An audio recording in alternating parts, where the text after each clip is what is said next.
Trees are exploding in my area. You know, I did hear of that being an actual thing. Oh, yeah, that's right. Oh, you want to read my my semi-bit I put in the Discord? I want to react to it, but I feel like it'd be a pretty good script. All right, I got you. Hold on. From the makers of Exploding Kittens and the creator of Grow a Tree, this winter comes the event of a lifetime. Hey, Justin, you done chopping those logs? Yeah, Wait, I think I just... Boom! Justin! No! Boom, boom, boom! No, oh my god!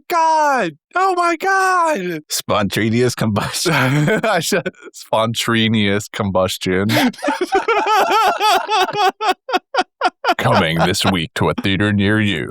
Is it a thriller or is it a fun time? No one leaves unscathed. No one leaves unscathed.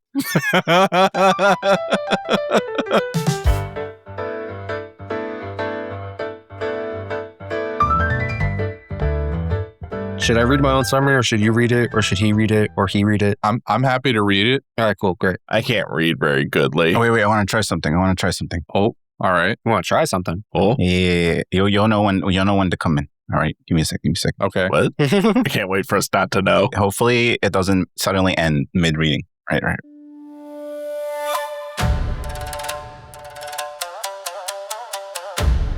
Present as you.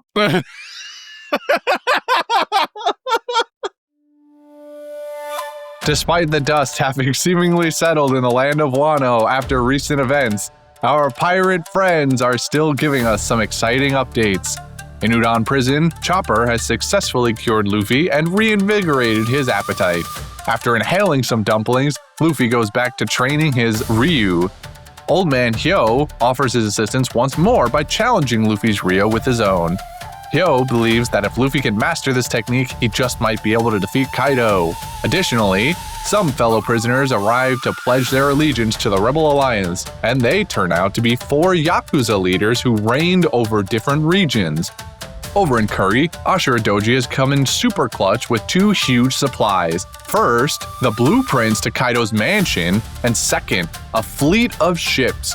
They're admittedly a bit broken down, but nothing Frankie can't fix. Once he stops searching for the blueprints he doesn't know we already have anyway. Speaking of Kaido's mansion though, we see that Big Mom is awake and held prisoner in front of the beast pirates. Kaido orders for her to be uncuffed and the 2 Emperors of the Sea clash, splitting the sky. Finally, our main stars this week are Zoro and Hiyori as they flee from Orochi's hunting party. The pair return to Ringo, where Zoro once again finds the bridge troll, so he can retrieve his 3rd sword, Shusui. As their blades meet, Kawamatsu interjects, leading to a heartfelt reunion with Hiyori. Our scene ends with a hunting party's arrival and subsequent swift dismissal while an injured sword thief flees.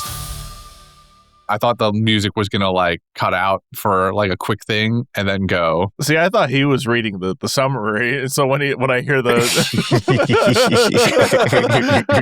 No, I knew he wasn't reading the summary, but the music introed and I thought there was gonna be a swelling point where I was supposed to start and then it was just going. Okay, so Nah, it's cool, Jordy. I knew what was going on. my input may or may not have captured that music, which is kind of annoying because I thought I set it up right. Dave, I'll send you the song when we finish. Because that may or may not have been captured. without the context though, it's still pretty funny. Because just the shh, Christian, go.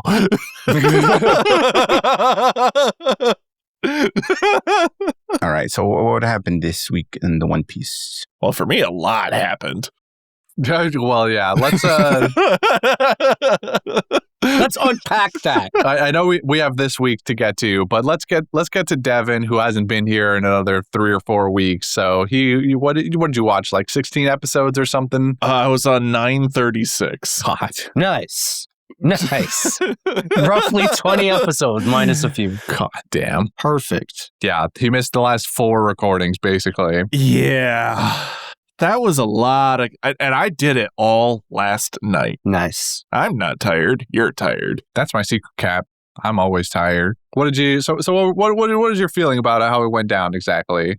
Throughout most of it, I'm because they kept doing that thing that they do in One Piece where it's oh my God, it's the guy. Oh my God, it's the guy. And they don't elaborate on it. And and the fact they gave him 3 fucking names. And I'm I don't know what any of this means. Like, what is... I've never heard of this before. Like, what is going on? It's been a month since I fucking watched One Piece. What is happening? So for me, it was very, very confusing and very, like, just, like, shell-shocked. And I still quite doubt that he's dead, genuinely. You people are insane. You cannot fault me. Because in the same amount of episodes, fucking Hyo dies and then immediately doesn't like jumps out of the Look, that's an entirely different scenario than Yasui. That, if anything, that's them like playing it on the bit. I hate the fact that we've been gaslit so much by One Piece that we can't appreciate this man's death if it is an actual death. You know, that's fair, but this time we have a body. It's true. We've had many bodies. He's kind of right. Yeah. We've had many bodies where they were just like Koza. Look at Koza. I love that he's pulling like one of the very first examples of this too. It's like what's your face? One of you said before, like I forget, I think it was the last recording that was released, whatever. It was like anybody who has a gravestone confirmed that that's how we know they're dead because they have a gravestone. And mentally, yeah, that's what I just said. And mentally, I was like, but Pell has a gravestone. That means nothing. Pell has a gravestone? Does Pell have a gravestone? Remember, he visited his own gravestone in like the after credits or something. I have no memory of this. I don't. I really don't. Actually, I don't. I remember him like just popping up in his own gravestone, and be like, huh, interesting. I will absolutely rescind my statement about 6 feet under with a gravestone if that is true. Just 6 feet under. Oda, please don't do this to me. I don't know if I can even trust 6 feet under at that point. I mean, with Thriller Bark. Yeah, half the people in this series are like 10 foot tall minimum. Well, I mean, Thriller Bark really opened up the interpretation of 6 feet under and what constitutes dead. That's also true. That is true. That is also true. I bet Brooke's body is buried somewhere. What do you mean? Like, no, his definitely didn't get buried. That's what I'm saying. Like, well, no, I guess he was on that boat the whole time. Never mind. What am I saying? What are we talking about? Yeah, he was in the ocean. Forget the conditions in which he initially died. His body is there. Like, what do you mean? No, I know. I'm saying like he would have been. In my head, I conflated Brooke being alive with the Thriller Bark zombies and just like popping up out of the ground. I'm like, no, never mind. He never made it back to anywhere. He was on the boat the whole time. What am I saying? He was never actually buried at any point. We don't know if he has family out there or something that gave him like a gravestone. There you go. See, that's a better version of my argument. If there's a gravestone out there for Brooke because they just have no idea, then that, or the military. This just proves we need more Brook lore. He was part of the military at one point. Some military that I don't remember the name of. Maybe. Was that confirmed? I don't remember that. And maybe doesn't even remember he existed. But anyway, I'm as lost as you guys. I don't know if this dude's dead or not. I'm no longer a keeper of knowledge. I am just as lost. And you know what? I'm going to start I get to make predictions now. Wait. Yay. Do not feed into their insane headcanon. All right. So look, lay it on me. Let me plead the case. Yeah. Okay. That other lady, I forget her name, the one that pretended to be dead, killed by that one dude who's actually a good guy. You mean Hiyori? Allegedly. Hiyori, question mark? Allegedly. Yeah. Hiyori pretended to be dead. Yes. Which means that this could easily be another situation where someone pretends to be dead and then comes back in some other situation. I want one long, continuous shot of them seeing his corpse, putting it in the ground, putting the dirt on him, throwing the flowers in, put up the gravestone. Everyone say a prayer. It's a terrible day for rain. It's a terrible day for rain. Yeah, we need a full ritual. Like this needs to be a whole thing. Yeah, no cuts. It needs to be one take. And like at the end of this arc, I better see like a full a wake. I need to see the full wake. Everybody come up to Yasui's like wherever they bury him and just like say their last words. I need all this. I need the full thing. Otherwise, I can't trust it. Yeah. Yeah. We need a real funeral scene a la Naruto Shippuden where the whole village rose up in front of the whole ceremony. Well, if it's very Japanese themed, they might give him a cremation. So I better see his ass on a funeral pyre. I think they've specifically been talking about burying him. So I don't think that's going to happen. Well, yeah. Well, what they normally do, to my knowledge, if I'm, correct me, internet, if I'm wrong, but they cremate and then they bury the ashes. I see. Because, real estate. I need to see the transparent image of his face giving somebody advice in their final moments, like before a battle, like Obi-Wan Kenobi style, before I really believe. I need to see Force Ghost Yasui before I really believe that he's dead. We need one astral projection minimum. Yeah. Before we can certify his death. Before I'm willing to put a stamp on it, seal it, throw it in the drawer forever. That stamp has been abused. No, it's been underused. Nobody ever dies. Well, that's what I mean. Like, it's been abused because it's been used incorrectly. Oh, I see. We should probably start talking about this week's episodes. What? No, that's fine. We haven't. Not one. Surely there's more. No. There's got to be something else we can talk about for. Right. And then, how'd you feel about the killer and kid reveal with that random laughing guy? Yeah. Okay, Killer, that caught me off guard. I went, whoa. Right? What the fuck? Whoa. What? Whoa. Yeah, dude. Genuinely. Whoa. Because, we'd never seen his face. Jordy, do you remember what we're talking about? Yeah. Okay. Yeah, so, that reveal, I was like, holy shit. Oh, okay. Killer was kind of weak. Whoa! Hold on. Oh, that's not where I thought this was going. Whoa. That's crazy. All right. Just a second. Tell me I'm wrong. Tell me I'm wrong. He got bopped hard. Sure, he's crazy, but he got bopped by Zoro. Wait. Before you judge him, who was he fighting against? What took him down? Zoro. Yeah, he's talking about Killer having gotten got by Zoro. Before Killer. Like, how'd the crew go down? Allegedly, I don't know. Well, I don't think we've specifically been told, other than I think Kaido just took them on, and for some reason Kid was imprisoned and all of the rest of his crew were tortured and turned okay. I think it's Listen, you can't call the man weak if they lost against the Emperor. Okay, they took their swing, they lost. That's what I'm saying. He's calling him weak because he lost to Zoro in that fight. Yeah, Zoro's plot armor. But I think Killer was already in a weakened state anyway because of the torture inflicted on him from Kaido. Right. I'm just throwing shade to, rage bait. Yeah, I know. He's just shitting on this broken man, shell of a human being. Rage bait I will be falling for. He should have actually been stronger.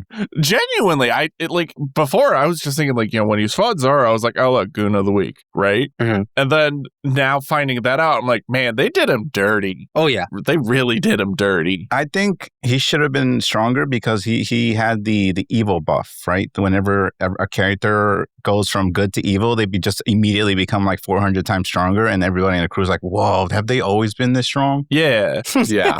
It happened over and over again. Exhibit A, Aizen. Exhibit B, Darth Vader. Exhibit C, Vin Diesel.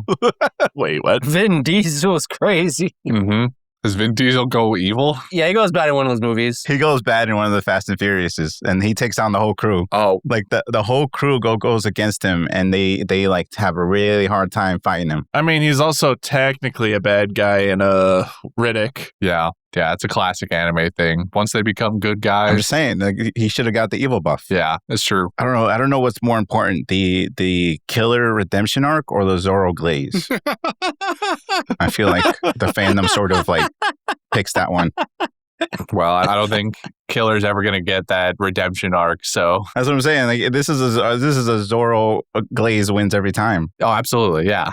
Yeah, definitely. Glaze too thick, too strong, too sweet.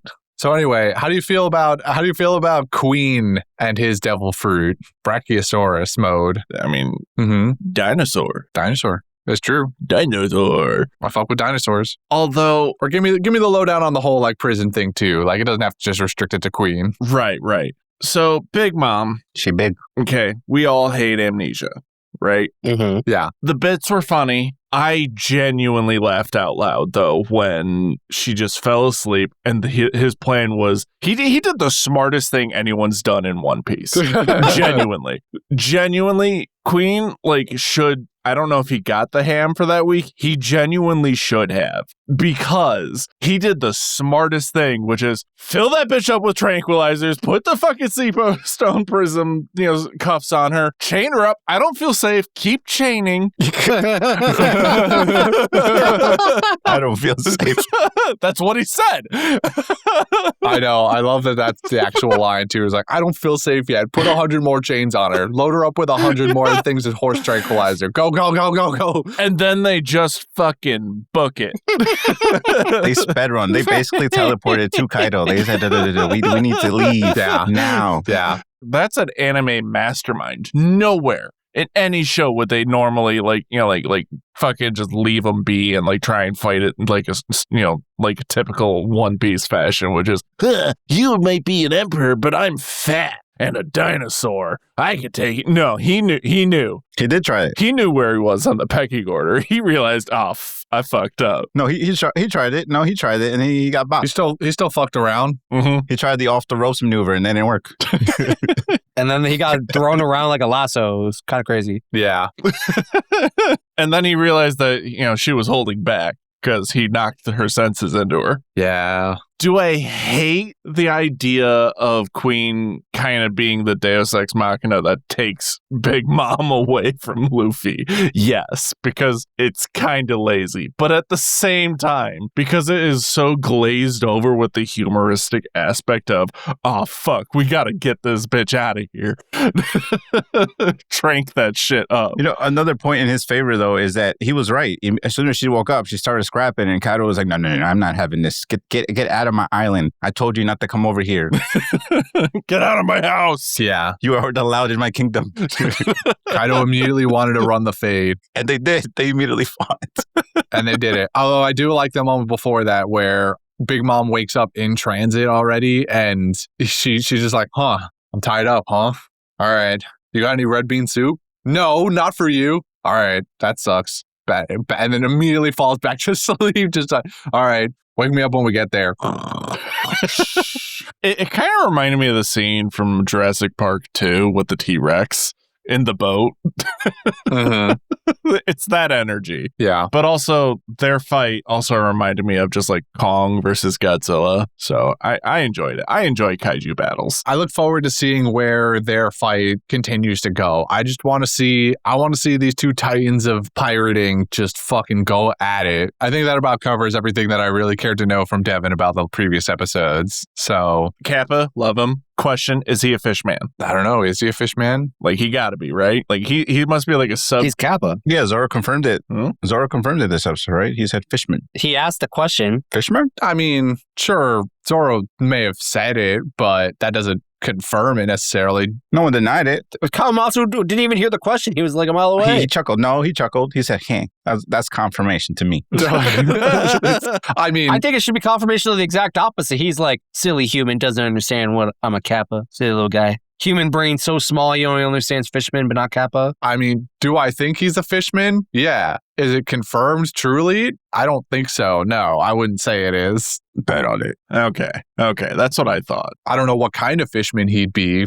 If he's, I don't know if turtle fishman, like that's what a Kappa truly is, but I don't know. There's probably some other One Piece-ified version that is some other type of fish. Okay. But we like Kawamatsu. And then my final comment on the episodes that I, watched. I know I made, fun of the Passion of the Christ, but if that plan fucking works, I'm just pissed. Because that, haha, psych, guys, it was a prank. Oh. You fucking kidding me? Well, if that genuinely works, what the fuck? I think most of the people are just dumb enough to believe that. I hate that. I need more Queen energy of saying, get this bitch tranquilized and, move, take him to dad. Especially Orochi himself. What's that? Especially Orochi himself is like just looking for any excuse to not have all of this be the reality. Also, it's like the worst plan. Yeah, we're going to execute him on live stream and no one's going to have a problem with that. No. Why'd you give him so much screen time? Why'd you give him a microphone to have a speech? Why? This is not how dictators normally do things. Well, In case you haven't noticed, Orochi's a bit of a dumbass. This message is brought to you by Dictator Devin. Yeah. You guys are doing it wrong. Oh, no, I don't like that. Don't put that energy on me. I don't want to be responsible.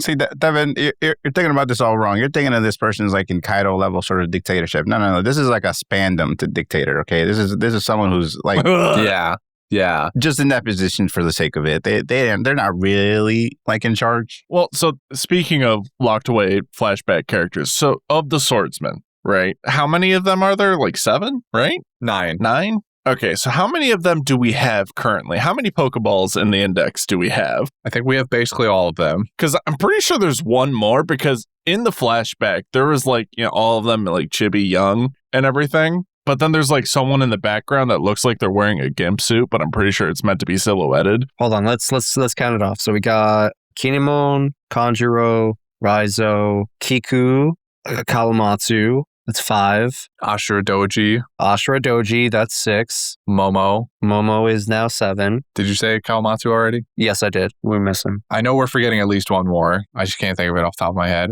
Who are missing? This is Wait, don't Dogstorm and Cat Viper count? okay, so Dogstorm and Cat Viper. So yeah, there's one person, so then that's 9. Wait, no, did I do that right? That's 9. Wait, that's 9. So wait, does Momo not count because he's technically the... So maybe that sounds right. Momo won't count.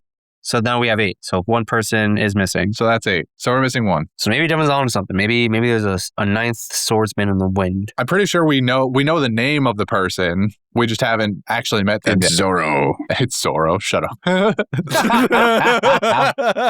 Zoro got so lost he went back in time. It's Momonosuke. Okay, and then following up on that, is Kiku a guy? Kiku is... So here's the lowdown. Kiku was born male, Okay. but identifies as a woman. Okay. Preach. Yeah, slay. Exactly. It's very much implied. They don't like make a big deal of it, which is kind of cool. I Right. just need confirmation sometimes. Right. Yeah, they give you the confirmation. Kiku, she's dressed fairly androgynously. Like, I don't remember if she's even wearing lipstick off the top of my head right now, but like...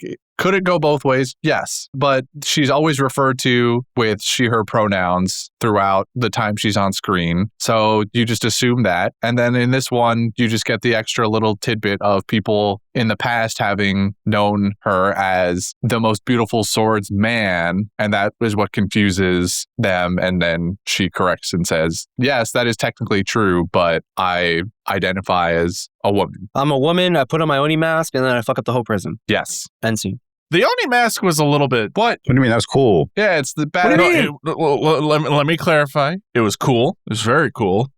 Love that aesthetic. But it felt so different where it's like, yes, everyone show your faces to show the prisoners that we're really back. Immediately hides face with a mask. All right, that's fair. Now, Devin, have you ever seen the 2002 hit, The Mask by Jim Carrey? My God. Jim Carrey, no one cares about him. They care about the mask, though. No, the message of the film is that the mask and the person are the same. Is that really the messaging of the mask? Definitely not. No, yeah. No, The psychologist says it at the end. No, in the movie, yes. The original, like in the comics, nah.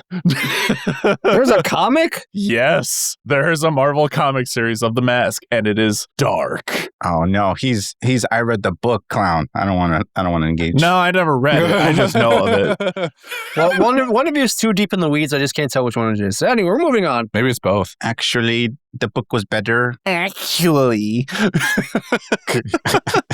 All right, are we on this week? I don't know where we are anymore. We've been in and out. I mean, we've been kind of in and out of this week's stuff, but All right, so Luffy is still in his training phase. I feel like they're kind of really what's the stretching out this whole like Milking. he's really trying, guys. Like he's really, really trying. Guys, he might get it. He might get it. he also might not. Look, his hands are orange. He dipped his hands in sweet and sour sauce. Look at that. I'm gonna predict that he's only gonna activate it during moments of crisis, and then he's gonna master it after like 4 times. He does that. Is that happening at any point in the arc of Wano? I would assume so. Yeah. Or sorry. Let me clarify better. Is he going to master it during the arc of Wano? Yes, I feel like you've asked the same question twice in a row. Okay. that question is answered by the fact fact that he has to defeat Kaido with it. So he needs to master it. Well, what if the 4 times he's in danger is during Kaido? He just gets 4 good hits in. That's all it takes. That's fine. I mean, that's okay. Then there you go. He's defeated enemies. But that's not mastering it. I feel like he's mastering it. Well, he just needs that. He needs that taste of danger again in order to activate the Ryu. And then once he does, he'll be like, he gets more instances of that. He knows how to activate it outside of imminent danger. Just to clarify a little bit, the Ryuo thing is like an aura blast, right? It's like an intangible aura blast that actually does damage, right? You're talking about Ryu. Yeah. The Ryuo. So it initially is portrayed. It's a key blast. It's initially portrayed as like a projectile you could fling, a la what swordsmen have been doing in this anime all this time. But then when we get the expansion on it, it seems more like it can be a regular punch, but it has some sort of reverberation, vibrating effect inside an enemy that then deals them internal damage. Yes. You ever get punched by a guy in the arm with really heavy hands and it still hurts the next day? So what my question leading to this is Shanks the Itachi of this world? No. In that he, being the master hockey user of like this entire series, is actively using his hockey and shooting invisible projectiles at people. What? And which is why he's never actually moving at all. What the fuck are you smoking? I have no idea what he's talking about. So you know how Itachi uses genjutsu and like he just stares at people and then they die instantly and it's just like, ooh, you stared into my eyes, now you die. That's not how that works, but go on. They die of madness, okay? Shut up. That's not how that works, but okay. It's like a little how it works, but Not really. That's basically how it works. That's how that works. All right. So what he's doing is he's actively creating hockey manifestations without really doing much, like to the eye of people. Like to everybody, he's just sort of standing still. But any trained hockey person is going to see he's creating these projectiles and then shooting them at people. No. You don't know? No. Based on your description alone, no, that's not what's happening. here's my prediction. I think Shanks is going to have mastered arm and hockey so well that he can make his right arm appear again. Oh. Or is it his left arm? Which arm? Left arm. Christian, you're thinking so small. Armament is like babies play, right? This is like pre-time skip level of powers, okay? You have to think bigger. Key blasts are bigger to you? Yes. That's way bigger. He's not just coding, he's creating. Yes. So now he's creating. Now we revisit back to the what's it called? The marine. Why the fuck are we talking about Shanks? The marine forward arc, because I'm trying to envision the limits of this power. So if this is like becomes a manifestation, right? We go back to the marine forward arc. He's standing on the platform. To us, the viewer, and to people who don't know how this works, it's just a dude standing there. You go, whoa, that's crazy. He's that strong. But to the people who mastered hockey, he's actually in like an invisible armor of hockey. And it's like a mecha suit of hockey. You're literally just copying and pasting everything about the Sharingan. Huh? The Itachi of One Piece. Ergo, his initial comparison to Itachi. Which I doubt Oda would ever do because he's already bullied the shit out of Naruto enough as is. I'm just saying. Especially since they're buds. So anyway, I don't think any of that's true, but it's fun to imagine. Just you wait. I'll wait. I got patience. The Luffy and Blackbeard fight is going to be them standing next to each other. That would be the most boring shit I've ever heard. You're creating the worst timeline of fights. They're just staring at each other, doing nothing. Yeah, but don't worry. They'll animate the internal battle between their hockey There's a domain or whatever. Oh wait, they're gonna do the future sight thing. Where it's gonna be the Itachi versus Sasuke fight, where they were fighting but not fighting. yes. They were like envisioning the chess move sort of thing. So they're gonna constantly be like looking into the future. Yeah. Every blade of grass means a different premonition. Jordy, this sounds just like what we were doing the other day, where while we were playing Valheim and we were just internally monologuing externally to each other what we were planning. It's giving off that energy, Except as a fight scene. but not even. You'll all see. Because apparently it's not even going to be animated. It's just going to be two people standing there battling with hockey. All right, I'm moving us on from this shit. I'm moving us on. So the Ryu fighting the training scene, I agree. I think we're kind of milking this whole thing. I don't know how much deeper I really want to go. If he's probably, I think you're somewhat right in that he's not going to be able to train it with Hyo, and he'll just have to experience it again live and in person when he fights someone that's stronger than him, and he has no choice but to try and do it, and then he'll learn from there. I feel like the Kappa's going to teach him. You think Kawamatsu's going to do that? Yeah, because he was a master. Kappa's gone. Well, he can come back. We've seen people teleport across this fucking island. Like, they're all allies now. They're going to have to regroup eventually. All we've done on Wano is feel like we teleport from place to place. I swear some of these locations are several nights travel away, and they're just gone. If Toko can fucking teleport from the snowlands to the capital, there's like the sense of time is just so off. Listen, just imagine Wano like Monster Hunters, where you got your different zones, bro, and you just fast travel. I'm not denying that. Right, so we're fast traveling. Yes, you just proved our point. They're teleporting. It's not that big. They're just fast. They got chickens and shit. They got chickens and shit. I don't know how that goes. Motherfuckers are on their feet running. Toko, a child, ran from one zone to the other in under 30 minutes during an execution. This place ain't that big. It ain't as big. Maybe Ringo's like just across the street from the capital, you know? That's what it seemed. That's what they'd have us believe. I mean, that's how Zoro gets back there with Hiyori, right? So quickly, Ringo must be right there. I know. I'm just saying, like, I have no sense of what... It's almost like the capital's in the center of the island. This island is so much smaller than it actually initially presents itself to be. Agreed. I'm imagining Wano is this great, huge country, expansive, and people are just within an hour getting from place to place. Like, I thought it was like the same size as Alabasta. I could fucking walk the circumference of Wano in 6 hours. Wano is really just a condensed version of New York City. Honestly, though.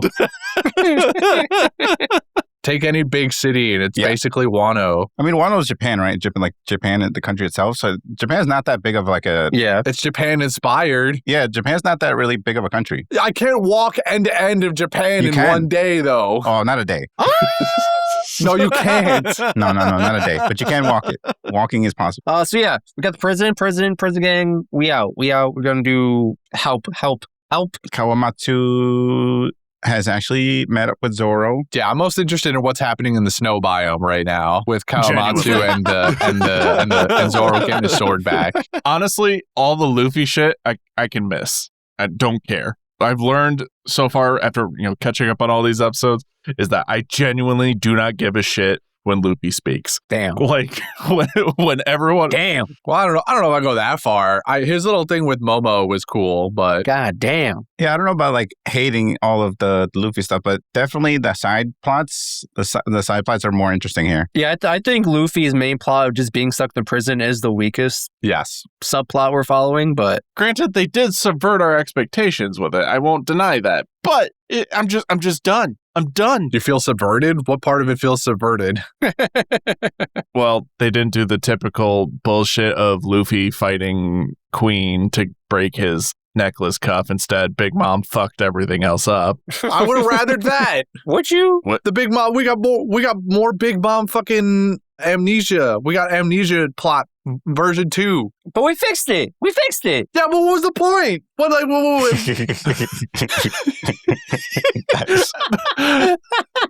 It sucks. This is just, boiling down to saying that everything that within a 10-mile radius of fucking Luffy sucks. Not near him, fucking goated. That's the whole Wano.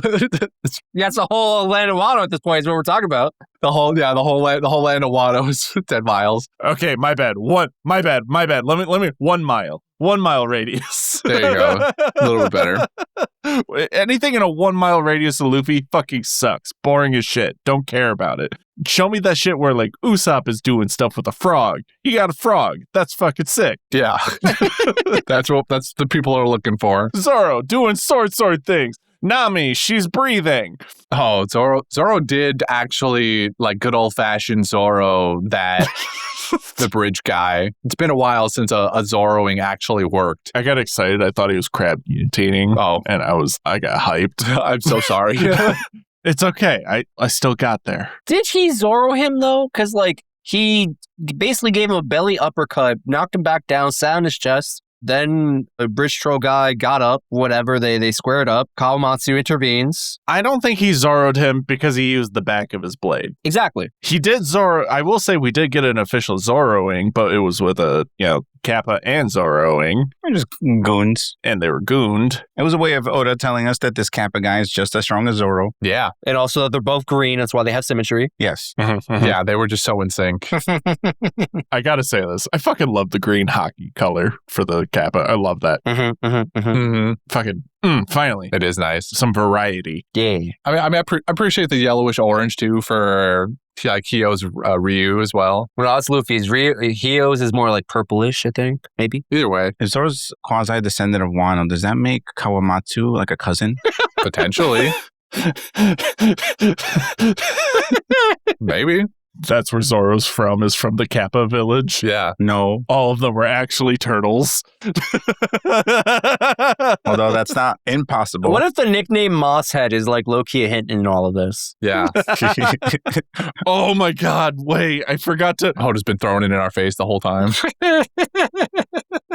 all his Kappa went to his head. Yeah. Hold on, I forgot to bring that up. The reunion of Sanji and Zoro. Oh. Oh, at the execution. That was so fucking funny.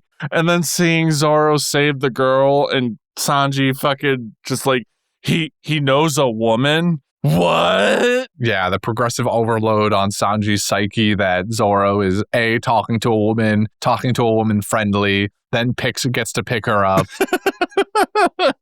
Sanji's just deflating with each recognition. Oh, it was beautiful. It was great. Speaking of Hiyori, how do we feel about her reunion with Kawamatsu? Adorable. It was delightful. Delightful. Yeah, that's cool. Also, man, feels real bad that she ran away to spare him, Yeah. or what she thought. Dude, that flashback hurt. That flashback did hurt. It was a little frustrating because it's like, oh, I left to make sure you did better. And then Kawamatsu's like, no. That sort of fucked me up. I was on a rampage. I was going out searching for you for like 40 years. I mean, she was a child. Your letter should have been more in depth. You should have written more on that letter. You really should have said something a little bit more than just "see you later, bud." Yeah. I read that as you didn't want to be around anymore. Yeah. That was like quasi a suicide note, and I really didn't know how to feel about it. I did not perceive the same interpretation as you do. Yeah, I don't know how the sub was, but in the dub, he was like, oh, that's what you left? Shit. You should have said so. Yeah, it was something along those lines. Yeah, it was... She definitely didn't say, hey, I'm leaving to spare your life, because I don't think she didn't want to dishonor him. She quite literally just said, I'm leaving. Goodbye. Yeah. Yeah, it made his struggle really sad because it's like, whoa, he went through all that not knowing. Yeah, it sucked. And it was sad because she had good intentions. Although, what would have changed? Like, if she was like, I left so that you would have enough to survive, he would have still went out. Yeah, he still would have looked for her. I think it's just more annoying that he didn't know. Yeah, but also she would have insulted his samurai honor. It was the whole point he was starving himself for. He's like, no, samurai don't feel hunger. Feed child only. She's like, this man's killing himself for me. Yeah, and and Child Hiyori was like, that's fucking dumb. Eat food. I'll live too. I mean, to be fair, it is fucking dumb. Anyway, Kawamatsu's cool. I love it. I want to know more about what's happening in Snow area. All the screen time. All of it. Take it. Can't wait for them to realize that all the weapons that they're missing are there. I want to know what Kawamatsu and the bridge trolls connection is. That's the mystery that's happening there. Question. Yes? Jordan, with your hand up. I didn't watch every single episode leading up to this point. I only really watched like a few to catch me up. Have they done these flashbacks? Because I'm looking at these flashbacks, a lot of them, and I'm going, is this like them showing they're going to show us something? Or is this stuff we've already sort of seen? Flashbacks for who? Like any character at this point. Like When the aspect ratio changes to like the widescreen look. Have we gotten those? Are you talking about like flashbacks to the past of the characters or like to earlier events in the arc? To the characters, like 40 years back. Yeah, we've gotten a couple like with Hiyori and Kawamatsu. Because the way they're portraying it makes it seem like they gave us like a full movie of like content to flash back to. And the fact that you're saying they've only shown a couple means that they're hinting at like a full backstory. I don't think we're going to get really any more about Hiyori and Kawamatsu, but what I'm looking for is the weapon stealer guy that sits on the bridge. He seems to have some sort of connection to Kawamatsu as well. That we did not get yet at all. Like, it has not been hinted at in any capacity before this point. So that's the part specifically in that area, that side quest that I'm interested in right now. He's just run away, and for some reason, I think because he's still trying to make sure that Zoro doesn't get his hands on Shusui again, but he clearly knows Kawamatsu in some capacity, and I want to know what that is. I think he even calls him sensei or senpai at some point in that, like, his little mutterings. So I'm just in it. I want to see what's going on there with him. I also don't remember if that guy ever actually gets a name. That's why I just keep calling him the bridge troll. Same. Big same. Yeah, I don't remember a name being mentioned at all. I will not be doing that again. Yes, please don't. No siree. Do it. Do it. Do it. Do it. Do it. Do it. Do it. Do it. Trying so fucking hard.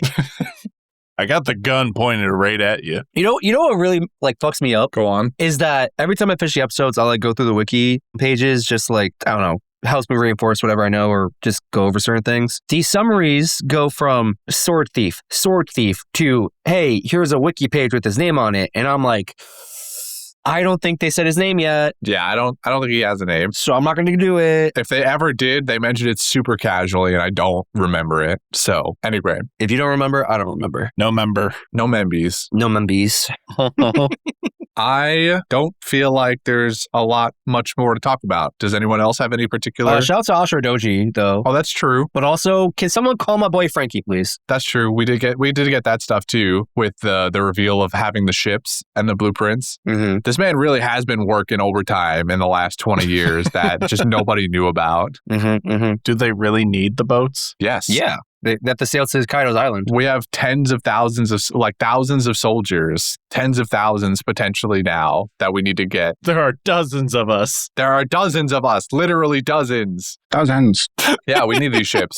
Excuse me, quick question. I know Ryuo makes his way back to Ashura Doji and Kinemon to like talk to them or whatever. They said they have amassed an army of 3,500 people. Is that including the people who just signed on at the prison? Yes. Or has that not been calculated yet? I think that was only the people that were in the prison. Okay. So potentially there's more. So there's potentially more. Yeah. There's hope for us. Like all the people that are imprisoned right now because they had the moon tattoos, however many that number is, we add those on, and then Ashura Doji's men themselves too. Mm-hmm. So there's probably at least upwards of 4,000 people, but Okay. yeah, 3,500 from just the prison. And it seems like they're going to plan to try and free maybe more of the prison camps as well. So And, hiring other people with the mafia. The Kibi Tongo. What? oh my God. Yeah. Yeah, and that. I don't think that's what he meant, but yeah. Oh. Wait, then what did you mean? He means the other mafia bosses from that Hyo talks to that come to. True. Which, for the record, when I saw their silhouettes and I was like, oh wow, their silhouettes are zany. I wonder if they're going to be important figures or not. And thus they were. And then, cue the sound effect on my cousin in the background going, what? No. It's just One Piece. They're just weird. They're just weird. They're just guys. They're just guys and gals. They're just prisoners. I was like, really? All those prisoners fully colored and then that one silhouetted? What if it's not a silhouette and that's just how they look? They just always look like blacked out Smash characters. I ate the silhouette fruit. Yeah. I could disappear in a crowd. Yeah. With my devil fruit. Yeah. I really wish someone would call Frankie and tell him, hey, you don't have to keep looking for the blueprints, bro. We have it. We really need to get a hold of Frankie again. I mean, he ain't got no cell phone and he ain't got no cell service. Surely. See, Frankie's just going to show up and like fix the ships in like one episode. That's a chopper healing the entire country in like 2 minutes. Absolutely. Yeah. It's also not safe to, snail and drive. He's not driving anything. I know. What are you talking about? Yeah, he is. He's riding a chicken. He's driving a chicken. Is he riding a chicken? I think so. Are you sure you're not thinking of Monster Hunter? I mean, he's riding something. I don't know. I'm with Devin on this. It sounds correct. He's riding a chicken to go probably meet up with Kinemon. All right. If you two say so, I don't remember. He's with Nami, I think. Oh, wait, yeah, he's with Nami, if I recall correctly. And they're riding some creature that runs. Actually, we know he's riding a lion, I think, or a tiger, because it made like a noise. The more words you speak, the more confused I am. That sounds like a chicken. That is not a chicken. That sounds like a chicken. But I've met some pretty angry chickens in my life. You've ever heard of chicken? That sounds like a chicken. I'm pretty sure he's like riding a tiger right now somewhere with someone. Nah. Man, it's gonna be real funny when someone corrects us and been like, guys, he's riding on like a motorcycle or some shit. No, it's definitely a lion. I'm pretty sure it's a lion because it sounds like a motorcycle, but it's a lion or a tiger. Is Devin trying to tell me that lions and tigers sound like motorcycles or vice versa? No, this one does though. Lions and tigers and bears. They sound like chickens for me. No, normally they don't, but this one does because One Piece animal noises. Okay. I just needed that clarity. No, like quite literally, like it's like the lions or the tiger's laughing tick sounds like a fucking Harley. It's like the South Park episode of That's awesome. I do like the That's often. Also, one other thing that I somehow forgot to mention, we got our boy Beppo back with Yes. Shachi and the other dude, Penguin. They're free at the cost of Law trading himself in. that confused me. Say more, Devin. Say more. Because, like, that whole interaction, it's like, when I first saw all of them, I was like, oh, this is a trap. Mm-hmm. They got a fucking wire on them or something. Don't say nothing. Beppo's wearing a wire. Okay, yeah. No, that makes sense. I understand your suspicion of, like, how'd you guys get free? Right. Then they're like, oh, no, we can't tell them that Law got trapped. And it's like, oh, no, Law's trapped anyways. Damn. They're very like glazing over the fact that Law is in prison and being interrogated, advanced interrogated. Just kind of happened. What? It's almost like he's been like that before. Yeah, it just kind of happens. There's no big deal. And Law's just sitting there like, yep, I'm here. You're probably wondering how this happened. Gonna get tortured. Yeah. I'm just getting tortured. I bet you're wondering how I'm gonna get out of this. This feels like a plan. Internally, he's like, I'm fine. This feels like a plan. Somehow, I don't know why, this feels like a plan on Law's part because the scene, also, first of all, I just want to say, Hawkins was shooketh by Law. Yes. He gave up so easily about it. Law pointed his sword at him and went, guess I'm killing my crew members. And Hawkins was like, whoa. Hold on. Okay, so I wasn't going insane. I thought I accidentally like skipped an episode or something. I was like, they literally went, okay, let's fight. And then it cuts to, I give up. Yeah. Yeah, it really was that. He was like, your captain's not afraid enough to kill you guys for my liking, and I'm not down for that. Yeah. So I'm just here to bargain. It's that meme comic where it's like the guy's like in the boxing ring and the one guy goes, Kame, and it shows him like surrendering. He goes, I wasn't going to risk it. I do remember the meme. This is the same thing. I wasn't going to risk it. It's not likely to be the case, but if in case it is, I don't want it. I'll take the L. That's so funny. I love that you said that. That's amazing. Yeah. Hawkins has a quote that I wrote down that I'm going to spoil my quotes for later. He says, a threat from a man unwilling to bet on tomorrow is something that raises concern for my own life. First of all, the idea of being unwilling to bet on tomorrow, that's fucking poetry. Second of all, Hawkins fell for such an easy bluff.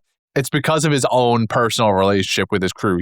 He, as a captain of his own crew, doesn't give a fuck. He sacrifices them at will and lets them die for him whenever he needs spare lives. So he just assumed Law does the same thing. However, Law, as we know, loves the fuck out of his crew. Mm-hmm. So we know this is very clearly a buff. To Hawkins, he's like, oh, one of my people. All right, never mind. We're chill. So what gets me, though, and why I think that this is a plan from Law, is that Hawkins drops the 3 dolls Yeah. out of him. He does that first. They walk over there. He frees them from his spell or whatever you want to call it. Mm-hmm. And then Law goes, all right, cool. I'm going to prison now. As far as I could tell, and I went through that scene fairly slowly, like I frame by framed it a little bit. Mm-hmm. He's not wearing Sea Stone Prism gauntlets to like stop him from using his power. Mm-hmm. So why doesn't Law just immediately take that moment to room and get them out of there or something? Or like fight now that he knows? I think he already roomed and took Hawkins' heart. He's doing the what's it called? The Black Widow at the beginning of Avengers. He's getting all the information from the interrogators. Exactly. They think they're interrogating him. Yeah. And he's like reverse engineering them. But he's getting all the information. Exactly. That's why I think Law getting like advanced interrogated is some sort of plot, because he's just trying to get whatever information and then dip now that he knows his. There's going to be a scene where Drake goes, and then it's a good thing we put the bombs in that one spot, because otherwise we would have never have gotten a chance at defeating these kids. Yeah. And then Law goes, oh, okay, finally. And Law's in the corners, like, write this down. Coordinates XYZ. They look back at Law and Law's gone. What? You know, maybe Chris is on something. This is definitely a plot from Law, without a doubt. There's no reason for him to be locked up right now if he didn't have some ulterior motive. Because also at the end of that scene, he's smiling at whatever Drake tries to get. He was very confident in the situation, and it didn't necessarily feel like a feign confidence, like keep a brave face on in the midst of danger kind of thing. No, my man's like, I'm not worried about anything anymore. I've got backup plans for my backup plans right now, and you've got no fucking idea. They gave my boy preparation time. Yeah. Drake seems to have some sort of vendetta against him, maybe. Even Hawkins comments on it. He's like, dude, are you okay? as Drake's like beating the shit out of Law. Law's smiling and Drake's super flushed over it. Maybe it has to do with the fact that with their in-law's backstory, right at the very end when Diamante dies, Drake's dad died too during that whole fiasco. That's true. Mm-hmm. When they did the cut between Law and Luffy, like doing the similar pose, I was like, they've never looked more like brothers at this point. And I was like, oh yeah, they're kind of related, aren't they? They're both the Will of D clan, so they are both Will of D. And then I looked into it, and I was like, oh, they do sort of look like Roger. And then I looked into it more, and I was like, do all D characters have the same hair type and same like style of look to them? The black spiky hair. So now I'm on the lookout for anyone that looks like them, and I'm gonna immediately go, that's a Will of D person right there. Well, can't tell me otherwise. I don't know. This kind of falls apart with Buggy D Clown. I'm not gonna lie to you. Buggy dyes his hair. We all know this. Yeah, from Blonde. No. Okay. You don't know that. It was just the flat no. Shut up. There it is. All right. Moving on to Gabe's Fun Facts, everybody. Gabe's Fun Facts. Gabe's Fun Facts. Gabe's Fun Facts. You're really doing Dave's job at this point with all the sound effects this episode, too. Hello, this is Gabriel speaking to you at gunpoint. Oh no. A hamster has broken into my hiding spot and is now aiming a gun at me. He tells me I've been taking too long on these segments and that I should keep them shorter. I'm inclined to listen to him because the hamster is cute. And it has a gun. Anyway, congratulations! Episode 951 adapts content from Chapter 950, a chapter with a lower number than the episode which adapts it. Whoa. The anime now has more episodes than the manga has chapters. Give it up for Toei, everyone. I don't wanna. No. From here on out, the script will only cover manga to anime differences because this set doesn't offer much otherwise. Also, because a hamster is pointing a gun at me. Always remember, gun hamster, very important. All right. Fujin doesn't use armament haki when fighting Zoro in the manga, but does so in the anime. I guess this is maybe the bridge troll. Gabe spoiled? No, Fujin's the ninja dude. He's one of like the only named ninjas who jumps them. Oh, right. Who has like the cloud around him? Yes. Right. Yes. Okay. He had the catfish he was riding somehow on land. Wow. I forgot that happened this episode. Okay. Brother, he even gave you a whole Gabe fun fact earlier weeks ago about all these ninjas. Fujin's one of them. No, I'm not saying I don't remember Fujin. Wait, is Fujin the one riding the tadpole thing? Yes. But when Hiyori and Zoro were initially running. I'm not saying I don't remember Fujin. I don't remember it happening these episodes. I forgot that happened these episodes. Like it was an occurrence that happened at the very beginning and it totally erased from my mind from the things that happened later. All right. This means that in the anime, Fujin, who got fodderized by Zoro, can do more hockey than 40% of the Straw Hats. Why? Only Toei knows. Fujin for Pirate King? Question mark? Hell yeah. Law being tortured is never actually shown in the manga, only in the anime. The only thing I can conclude from this is that Toei likes torturing Law. I need to consult with the Discord though on whether they approve of this. What'd you call that shit between Law and Hawkins? Lawkins? Or rather... Oh, okay. I'm moving on. I call it sexual tension. Yeah, I bet. Especially between him and Drake. Hyogoro, being Luffy's sparring partner, and the scene of them training together is made up by the anime. I would like to thank Toei for taking Luffy back to his Orangetown roots, beating up old people. We're really thanking Toei for a lot of things in this episode. These fun facts. The manga includes a scene of some beast pirates hurriedly making sweets to please Big Mom. The anime, however, omits this. I hope those pirates find a position at a restaurant because honestly, cooking fast enough to please Big Mom is an incredible feat. I agree. Something not even her own cooks could do. When Cho was first revealed in the manga, her right arm was sleeveless. This is not the case in the anime. This is obviously an incredibly grave offense, and everyone should be incredibly upset by... Wait, you don't even remember who Cho is, do you? She's the Yakuza woman with the purple hair at the prison camp. Oh. There you go. In the anime, she wears a coat over both arms. Truly grave. I don't like the fact that Gabe's calling me out for not remembering. Gabriel's got his finger on the pulse of Devin's brain. I don't like it. I feel called out. It was incredible that you responded in real time. You don't remember who Cho is, do you? And Devin was like, no. Finally, when Kaido talks to Big Mom, he was wearing a shirt in the manga, whereas he's not in the manga. Wait, what? He's wearing a shirt in the manga, whereas he wasn't in the manga. Which one is it, Gabe? Was he wearing a shirt in the manga or the anime? Schrödinger's shirt. He's wearing a shirt in the manga, but he's not in the manga. Oh God, I don't know. I don't get it. This is the second time Toei has done this. I'm starting to think they're trying to tell us something. Good for them.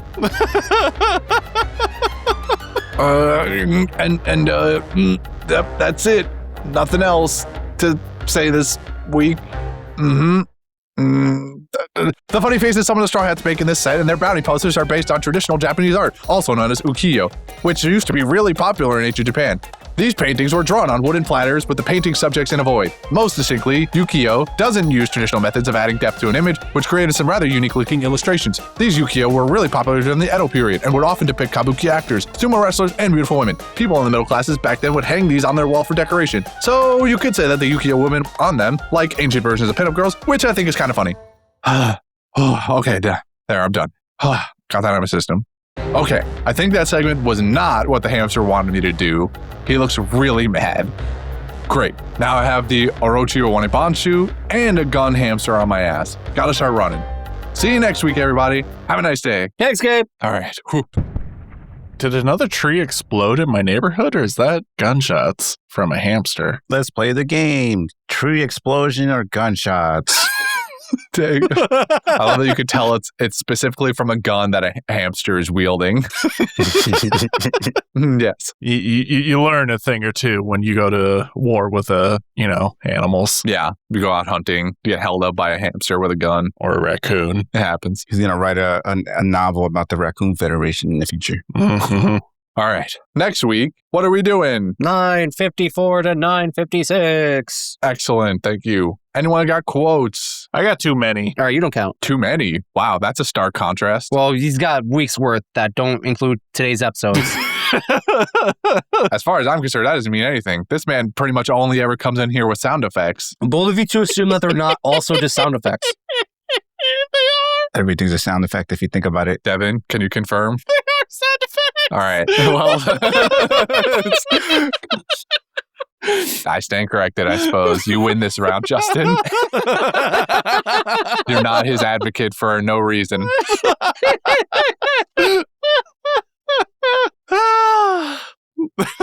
I don't think I have any quotes. If I do, I don't remember. Cool. Jordy, do you have any quotes? I do not. All right, cool. You know what? For the sake of something different and just me not talking, Devin, why don't you give me one of your sound effects? I believe it would be the tiger going. All right, cool. I'm so glad I asked. But also, I don't think that happened this week. So anyway, I gave one of my quotes.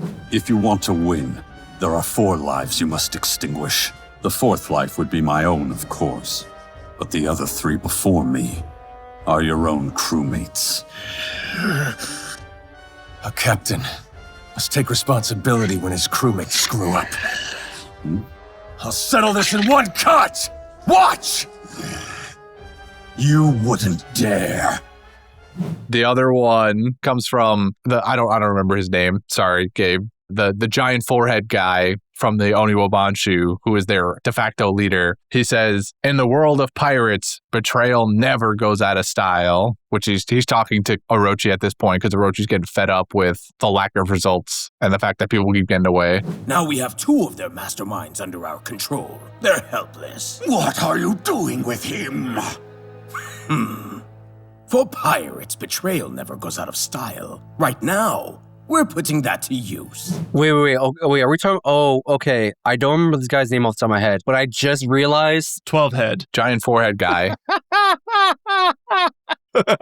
you call him big forehead guy, and my brain's like, wait, who are you talking about? And then I kind of keep thinking, I was like, oh, long earlobe guy. Yeah, big forehead, long earlobe guy. Well, you got to say the big forehead because if you just say long earlobe guy, then we're going to think it's Enaru. I don't think that's true, but I hear you, but anytime I hear long earlobe guy or think of him, I think of ninja guy. Wait. Waiting. you think they're related? Yeah, I wonder if they're related. I'm going to go on a limb and say probably not, but who knows? Are they from the long earlobe tribe? Right? Long ears. Also, to remind ourselves of his name, long earlobe guy is Fukurokuju. Fukurokuju. Thank you. Funko Pop guy. Got it. Also, I love that when I type in long earlobe guy One Piece, he's one of the first to show up, then some pictures of Enel. And then Kaku's here for some reason, and he doesn't have long earlobes, so I don't know why that came up as a search result. Kaku? Really? It's the nose. It just shot long and yeah, it's just my nose. They went long body part. Here's one. Here's a guy with a nose. All right. Well, since we have no more quotes, we'll move on to the Golden Ham winner of the week. Okay, I think it's Ashura Doji. My man was super clutch this week. You want to go back to back Ashura Dojis? Listen, I had no, I didn't have this in my head already until I brought up the fact of how useful he was this week. I think he's running uncontested in my brain. My man's too clutch. Counterpoint. Go on. Ninja Turtles. So Kawamatsu? Yeah. Listen, I like Kawamatsu too, but Again, I'm biased because I have several weeks of Kawamatsu going in my brain. So I don't have a lot to stand on because I don't know when to stop and to start for limiting who's affected me. You know what I mean? So for me, I'm just I got a Ninja Turtle in my head, and I'm like, Ninja Turtle, fish bones. Christian, what say you here? I think I like Kawamatsu, but I think I have to agree with you on the Ashura Doji stuff. It just, he's continuously proving to be a driven character that I just always want to see more of. Ashura Doji right now, I'm not saying they're the same character, but they're achieving the same effect as, Fujitora. Thank you, my brain, for remembering in a quick manner. The same effect that Fujitora had during the Dressrosa arc, where basically every time they were on screen, they were doing something that I enjoyed or were participating in a scene or a series of scenes that I enjoyed. Fujitora never let me down in Dressrosa, and so far Ashura Doji has not let me down in Wano here. Fairs. Sounds like you agree with me. So Ashura Doji it is. Wait, hold on. There's a Jordy here. Jordy, what say you? Well, we have a Jordy here. Do you have any golden hand opinions? Who was the person I thought stood out the most in this set of episodes? That is a tough one. Double it. Give us the next person. All right. 4 votes for Kawamatsu on this. What? Wait, no, that's not the right doubling. That would only be 2 for Kawamatsu. 4 votes for Ashura Doji to let us win. Woo! This is bullshit. Save your praise until after we fix them up.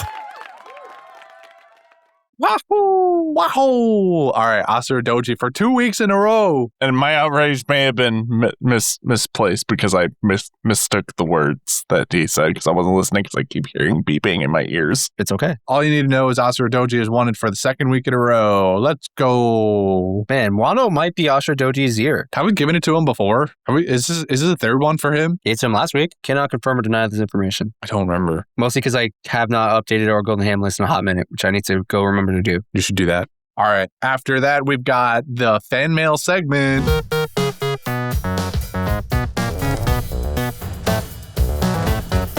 Justin, what do we got? We do not. I mean, we have fan mail, but it's not traditional. But first, I have another Gianni update. Ooh. And for those who may have not heard, probably last week or week before at some point, I don't remember. There's a listener named Gianni on our Spotify who is doing a full re-listen. And let's check back in with them. Where did they leave off? I believe the last update I have here from Gianni is Day 24, this is on episodes 162, 165, and they write, Day 24, and Godfall versus Shura was pretty good. Out of all the pre-time skip side protagonist versus minor villain fights, this is top 3 for me in terms of choreography. And he writes in brackets, including Brook versus Ryuma at 1 and Sanji versus Bon Clay at 2. And I respect that list. Also, random thing, there is a gentleman also on our Spotify named Dallin, if I'm pronouncing that correctly, who wants a Geordie cast. I don't know what that means, but he's on day 4 of it. And he seems pretty dedicated and serious about this Geordie. So, I think they're asking for me to be on an episode. I don't know. Look, he's right there. He's right there. I'm right here. Hi. What's up? But besides that, there was a question from a listener here that I wanted to go to. I found it. There we go. Or whatever they wrote. Listener Matt wrote on Spotify, great episode, referring to 941 and 943, so a couple weeks ago. Mm-hmm. We need some housekeeping for the new year. What are your thoughts about the One Piece live action season 2 trailer? Looks good and goofy. Also, we need a panda view for Chainsaw Man Reze arc. It was reviewed by a lot of big names with a lot of interesting views. I think everyone will like it for a different reason. Keep up the great work. Love y'all. Thank you, Matt. Gimme.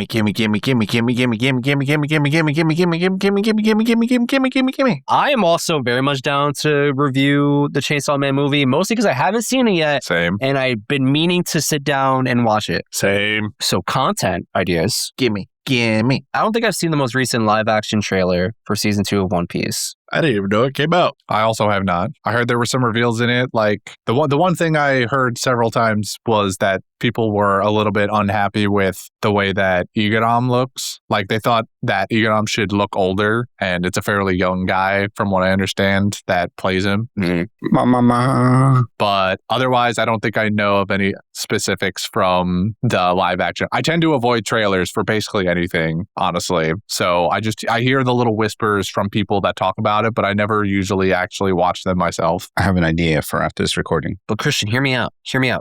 Hear me out. 1. Yeah. And maybe it's whatever Jordy's thinking about right now. We sit down and review the trailer as content. Review? Hold on. Shush. Oh, reviews are wrong word. I have an idea. Okay. So Justin, hear me out. What we do is I get myself and 2 other people you guys have never seen before in your life in my cousin's basement, and we taste flavors of the new Arizonas, and we put it on our website. Didn't you do this already? I did. Shut up.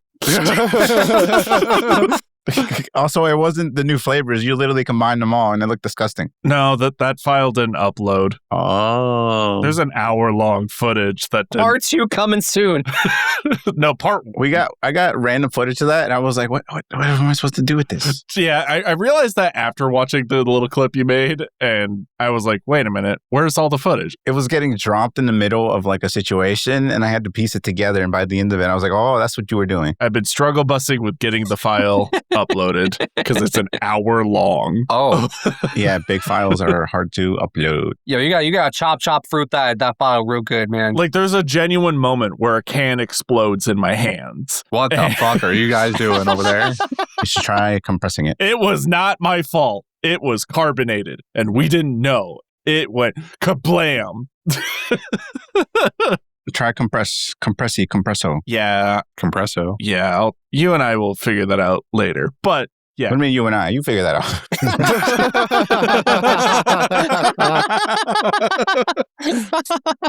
I got puppets to make. No time. Like, what the fuck is this? I've been hearing about this. What the fuck is up with puppets? What? We're a puppet show now. Go to pandasightings.com. If you'd like to know more, check out If you're as confused as Devin is. No, IR confused. Go to pandasightings.com and sign up for a membership, and you can watch us talk about puppets. Are you guys making puppets? Yes. Correct. And one day you will be too. What? Yes, we're trying to figure out how to make puppets from scratch. Why? For content, baby. It's memes. Purely memes. Speaking of memes, we're moving on to the Garb Gab. It's Garb Gab time. Devin, my boy, my pal, my buddy. Hey, buddy. Devin, the baby. Devin, the sunshine. You're here once more. It's time for Justin to pull a Garb Gab. Wait, what? Hell yeah. Jordy's right there. What do you mean Jordy's right here? You're also right here. I did it last week. All right, but Devin hasn't been here. Yeah, but I pointed at you, so now you have to do it. It's fucked up. Very fucked up. All right. Wow, I can't believe you gave in that quickly. Works every time. We are going to go inside the Garb Gap, and it's, holy shit, it's really cold in there. Oh boy. Oh. You put snow in here? Absolutely, dude. There's so fucking much of it outside. Well, I'm starting to ask how much of that you did willingly and just kind of didn't just seep in. Anyway, snow. Hold on. It's cold. Okay. Baby, it's cold outside. Man, there's a lot of snow and not a whole lot of things in the snow. Well, somewhere in there are like ice balls where I poured water over the snow and then froze them and then packed a little bit more. You know what's in snow? More snow. Okay. They're deadly weapons for the snowball fights later. But so there's like etched in the ice on those ones are the Garb Gabs. Gotcha. Okay, so I just got to find the coldest inside the cold. I'm out for blood. And, oh, there it is. Hold on. And this. All right. Christian, I'm having trouble finding the etch and sketch.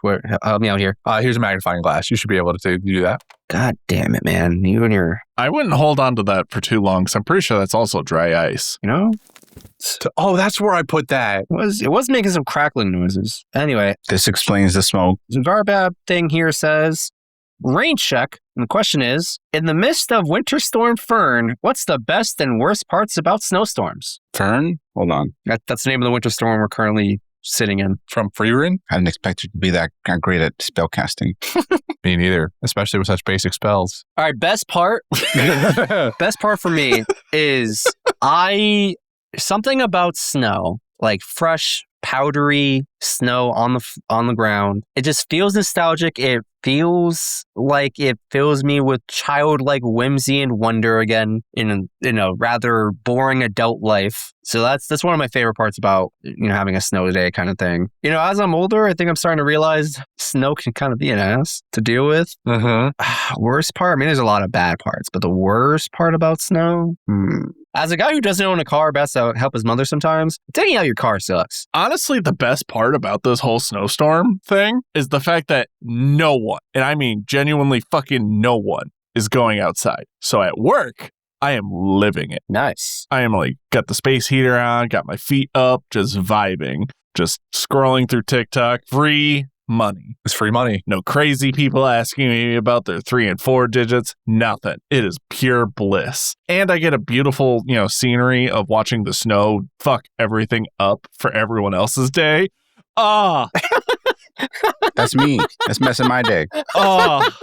What about when you have to leave work? That's future me's problem. Fuck that guy.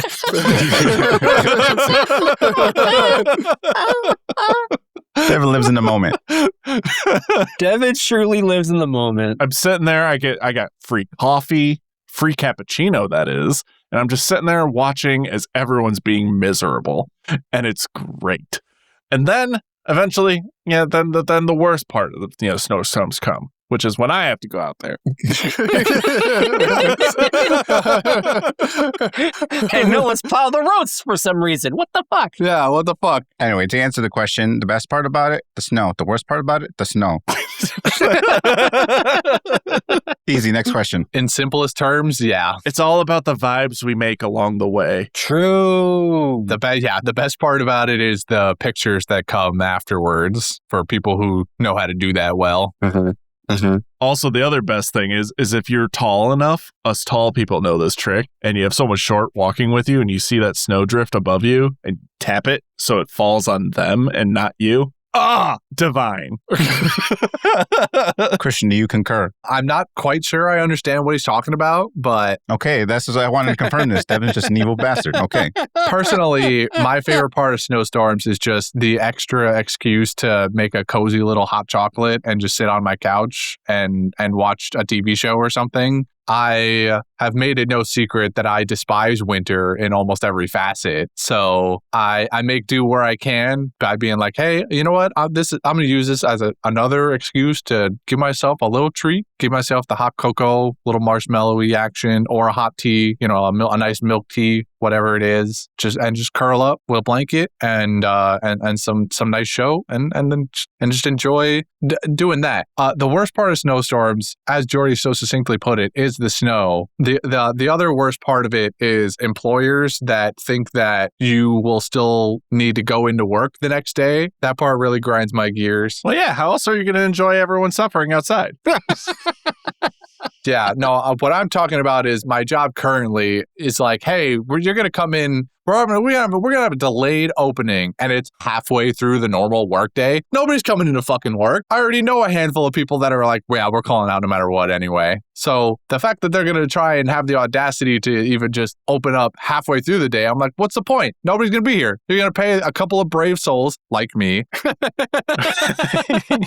because I don't want to waste a sick day just not having to go to work. I'd rather save those sick days for times that I actually want to use them on, like taking a long weekend or going on vacation, For when I'm not actually sick. For when I'm not actually sick, exactly. Nobody uses sick days for actual sickness. They're just PTO, but worse. Oh, I do. Well, I'm sorry you get sick so often that you need to use them like that. Get a better immune system, bozo. Here now, folks. Me, as I sit here sick as hell, using a sick day earlier last week. Hold on. Counterpoint, Christian. Get a better, heat system, bozo. You won't suffer in the winter. Be like me, maxing. Getting all that blubber like a seal in the winter. I'm not worried about freezing in my own place during the winter. I lament winter because of the things that I want to do outside that I can't do because of the fucking cold and the snow. You could do it still, though, if you got enough blubber. Just put on clothes, idiot. What do you mean? Get more blubber. Like what? Name a thing. Name for $1. Name a thing. I want to go hiking. You can go hiking I've gone hiking in winter. It's the best. I don't want to be freezing. It's goddamn cold out. I don't want to win. Tough. Wear clothes. What are you doing? Put on clothes. Get more blubber. Acquire mass. I don't want to wear 8. Tough. I don't want to wear 8 layers. Acquire mass. I don't want to wear 8 layers to go outside. It sucks and it's restricting. There's a reason I get sick all the time. It's because I don't care. Yes, and you should care. You won't have to wear more layers if you acquire more mass. I don't want to do that either. Retain body heat. Acquire blubber. Become seal. Or. No, I am not becoming seal. Enhance. And this is why you're weak and you won't survive the winter.